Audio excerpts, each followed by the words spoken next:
Yes, good morning. Welcome to my vlog. I'm going to Philippine Embassy today.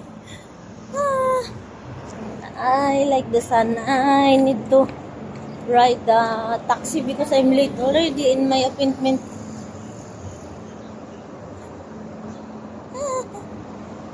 I need to ride taxi going to the embassy. I already late. My appointment is 10. Almost 9:30 already. I'm still in the house. See,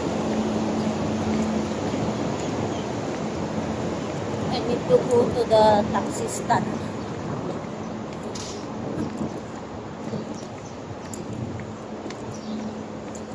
Because I wake up late today, that's why I'm late. Instead of riding the bus, I need to ride a taxi. I'm gonna ride bus coming back to Alwada from the embassy today. I'm gonna be late. See, I already late with my appointment.